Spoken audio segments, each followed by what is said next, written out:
Yeah, just a quick review of the Gonairey decompression knee brace. So this brace is made specifically for people that are having some kind of knee problem or have some kind of knee pain. The idea here is that you put on the brace and it supports the soft tissues around the knee, supports the joint, restricts knee motion a certain amount. So that way your knee has a chance to rest, recover. It doesn't get so overstressed as you're doing things. So it's kind of a prevention thing there too. A few points about this particular brace. It does have steel plates on the side for support, so you're getting a lot of good support there. This isn't like a lot of these sleeves, knee sleeves I'm looking at, they say they're braces. Well, no, this is really a true brace. This has some great support on the side. The other thing is it has the silicone ring around the patella or your kneecap, you can see here. So if you do need some extra support for your kneecap, like you've had trouble with it subluxing or moving out to the side or dislocating, this would be a good choice. Anyway, other things you can do for your knee besides a brace, I'm getting this from Bulletproof Your Knee. If you have any kind of knee problem, make sure you're strengthening your quadriceps muscle, at least with one exercise. I'll tell you why. Quadriceps muscle is a big muscle on the top of your leg here. Here's your kneecap or patella for reference. It's a group of 4 individual muscles, but collectively called the quads or the quadriceps. This is the major stabilizing muscle of your knee. So it's got to be working, efficiently in order for you to have a pain-free knee.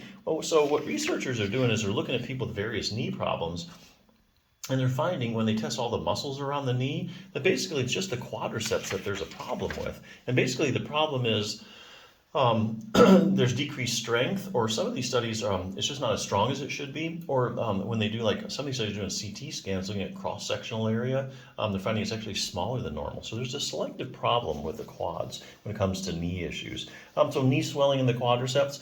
One study demonstrated even if you have as little as 20 milliliters of fluid in your knee, which is just over a tablespoon, it's enough to decrease the strength of your quadriceps muscle. So if you have any kind of acute or chronic long-term swelling, chances are your quads are weaker than they should be. Knee injuries and the quadriceps, if you have any kind of, like say you broke your lower leg bone, your tibia, surgical opening hip, prior knee surgery, researchers go around testing the knee here. Again, they find decreased quadriceps strength. Ligament problems. Here's your anterior cruciate ligament. You've heard of the ACL, like football players tearing their ACL. Look at this. One study looked at people who had completely ruptured their ACL. Researchers found that strength of the quadriceps muscle in the injured leg was decreased by 25 to 30%. So here you're taking the major stabilizing muscle of your knee and you're knocking its strength down 25 to 30%, a quarter. Then it's going to be hard to get pain-free or get back to normal unless you build that back up. Same thing with the posterior cruciate ligament, medial collateral ligament. Knee pain, they find people have a lot of knee pain just alone. It decreases the quad strength. Knee arthritis in the quadriceps. This is an interesting one. If you Google like knee arthritis and quadriceps strength, you'll find it's very, very consistent that when people have knee arthritis, they usually have quadriceps strength decrease. So it kind of goes hand in hand, having weak quads and knee arthritis. Now, there are lots of randomized controlled trials out there actually showing that if you take a bunch of people with knee arthritis and you strengthen just their quadriceps muscle, that their knee pain starts to go away. And some of these studies are even finding that the people with the stronger quads have the least progression of their knee arthritis. So, got a lot of good reasons if you have knee arthritis to strengthen those quads. Patellofemoral pain syndrome, the list goes on and on. If you have any kind of knee problem, make sure you're doing at least one exercise for your quads.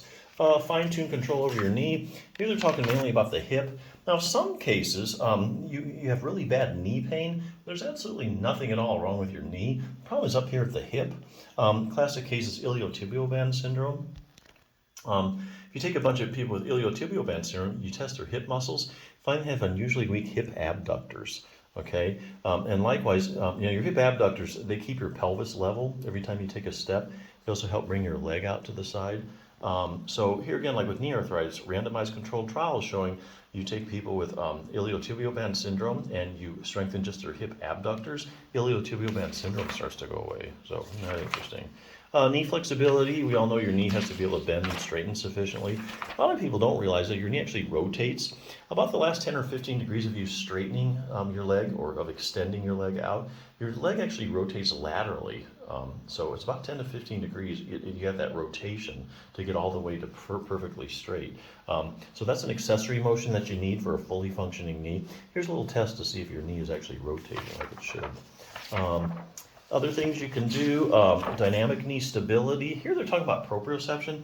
Proprioception is your position sense. If I turn the lights out all of a sudden, you'd probably be able to tell me if your knee is bent or straight. And that's because you have receptors in the joint and the surrounding soft tissues, the muscles, that constantly give your brain feedback as to where your knee is in space.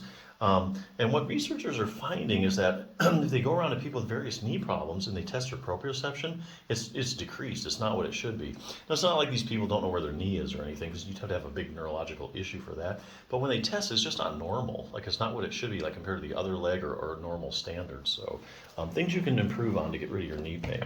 But anyway, nothing's as quick as putting on a brace. A lot of people say they put it on and pain goes away pretty much instantly with all that support. So yeah, it's a good brace. Check it out.